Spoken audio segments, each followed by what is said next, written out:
A Câmara dos Deputados aprovou ontem, depois de um longo exame que passou já por esta casa, o chamado Código Florestal. Há pouco, na outra tribuna, o senador Walter Pinheiro, do PT da Bahia, abordou com muita propriedade o problema gravíssimo provocado por uma das mais profundas e agudas secas no estado da Bahia. Do Nordeste ao Sul do país, o meu estado, o Rio Grande do Sul, do senador Pedro Simão, do senador Paulo Paim, enfrentou na safra 2011-2012 igualmente uma arrasadora seca que, em algumas regiões do meu estado, dizimou toda a produção e não deu sequer ao agricultor a possibilidade de colher aquela semente que ele havia jogado na terra. E isso está tudo interligado, presidente Valdemir Mock, que conhece profundamente a matéria. Tudo está interligado à questão da produção de alimentos em nosso país, a produção agropecuária com sustentabilidade. E é preciso notar também que no Brasil,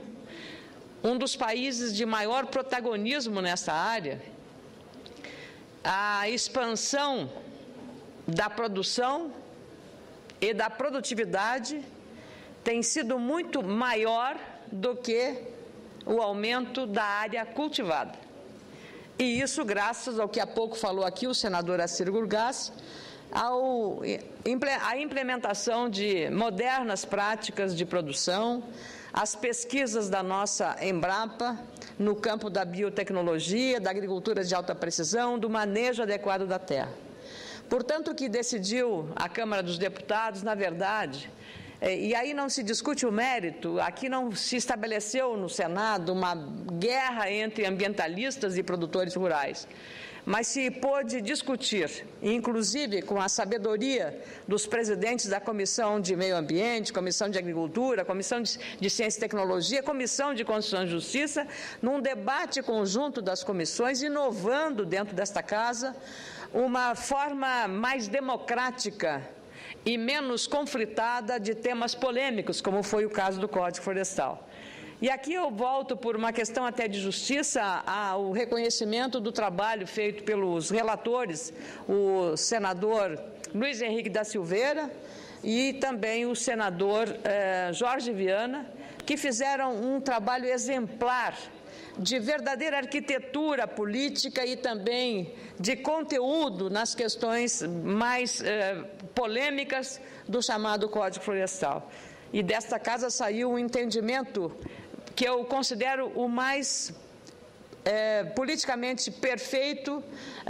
que nós pudemos construir aqui no debate com todos os ex-ministros da Agricultura, ex-ministros ouvindo ex-ministros do Meio Ambiente e as atuais autoridades que respondem por essas áreas, preservando a necessidade de uma proteção maior aos pequenos agricultores e dando também um marco regulatório nessa questão ambiental e uma segurança jurídica aos agricultores, o que não seria aceitável neste Brasil que é um grande protagonista na exportação de produtos agropecuários, a não dispor desta segurança aos produtores rurais. Um país cujo território tem atraído, não só pelas suas condições, mas sobretudo pelo seu enorme e gigantesco mercado, atraído o interesse e atenção de investidores internacionais da Europa, da Ásia, da América do Norte, para aqui vir produzir e fazer do Brasil uma plataforma também do aumento da produção e das exportações,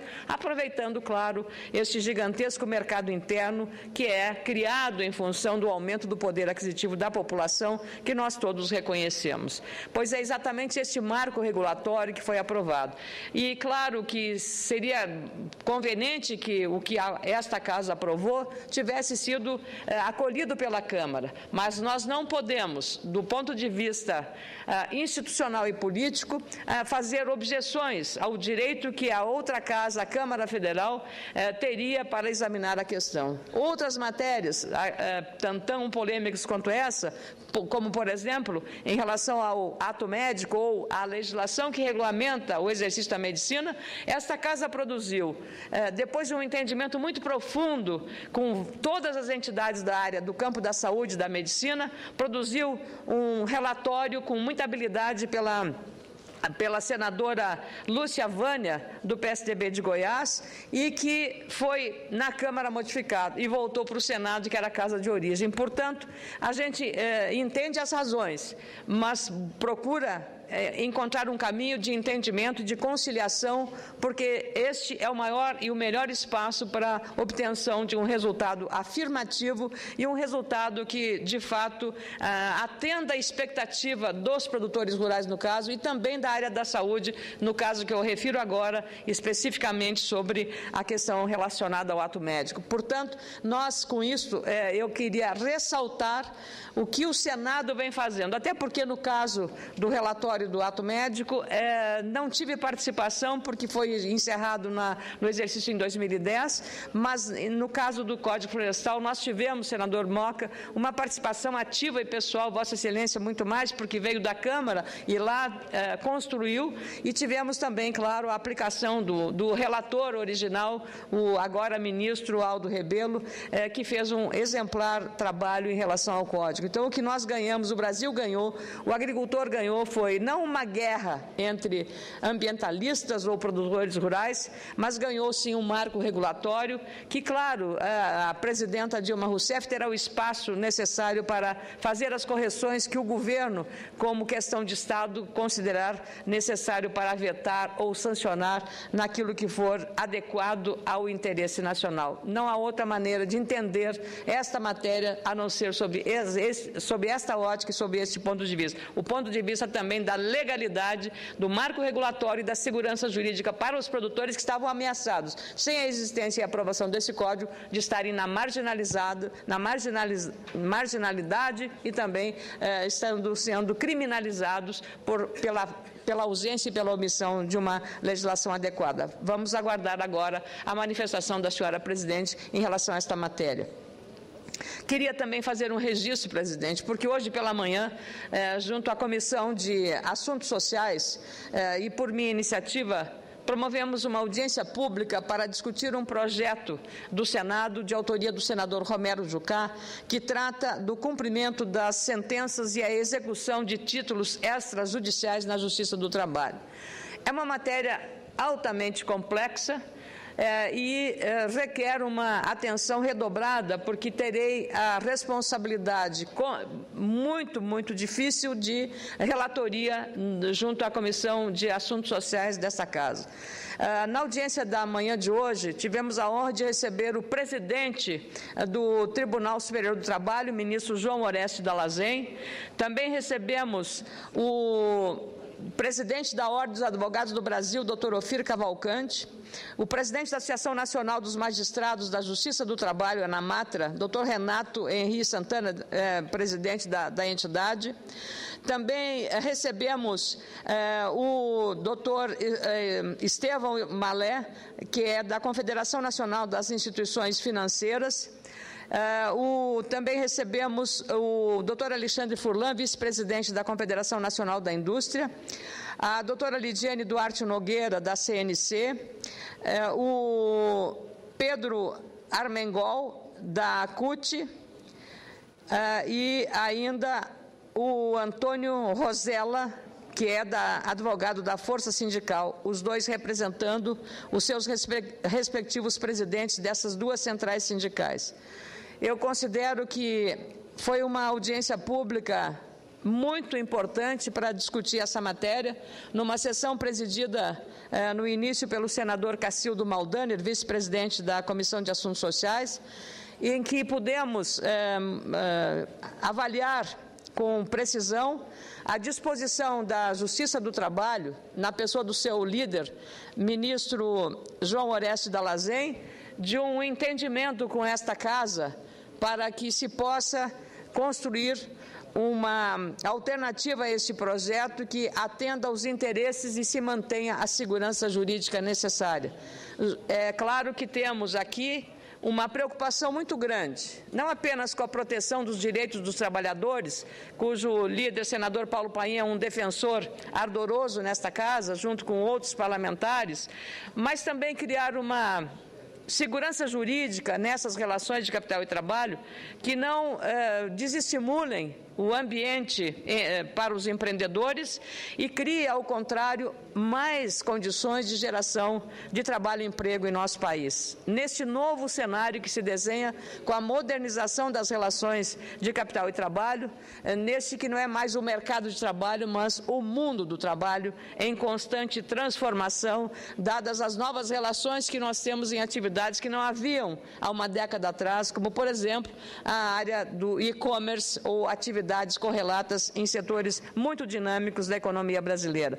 A audiência pública de hoje foi balizadora, no sentido de vermos uma possibilidade muito grande de um entendimento de todas as partes, sejam as centrais sindicais, sejam os representantes do setor privado, bem como da área da Justiça e da representação da Ordem dos Advogados do Brasil, cujo presidente, Ofir Cavalcante, é um advogado trabalhista e conhece bem o funcionamento. É preciso, ao par desta matéria, de aprovar o PL 606,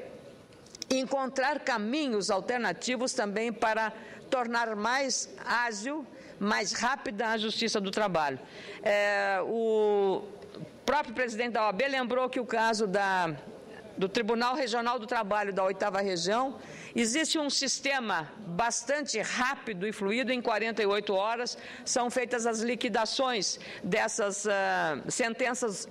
judiciais e executadas, o que seria extremamente benéfico para os trabalhadores nos casos das rescisões, disciplinando esta emissão dessas sentenças e também o cumprimento das mesmas.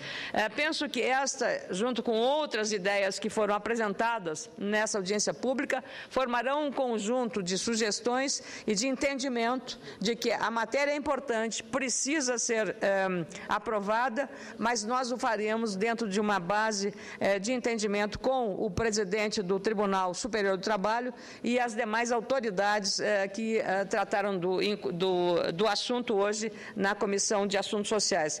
Estaremos, desta forma, dando um passo relevante na proteção dos direitos dos trabalhadores, mas também sem perder de vista a questão da segurança jurídica e do equilíbrio entre as partes, para evitar que possa ocorrer aí uma distorção nesse processo das decisões judiciais, nas questões trabalhistas, e podermos contemplar também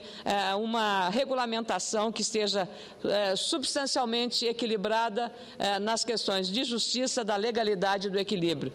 A lei boa é aquela lei que não atende A ou B, mas uma lei que no centro é capaz de atender igualmente as partes interessadas com equilíbrio, com responsabilidade. Penso que esse é o objetivo da nossa construção, preservando, como diz, os direitos dos trabalhadores e também permitindo que no Brasil não se criem obstáculos ao ambiente para os empreendedores, porque aí estaríamos, ao contrário de estimular o emprego, estimulando, isto sim, a informalidade na economia brasileira, o que é o pior dos mundos. Já temos guerra fiscal, já temos guerra dos portos, já temos um processo de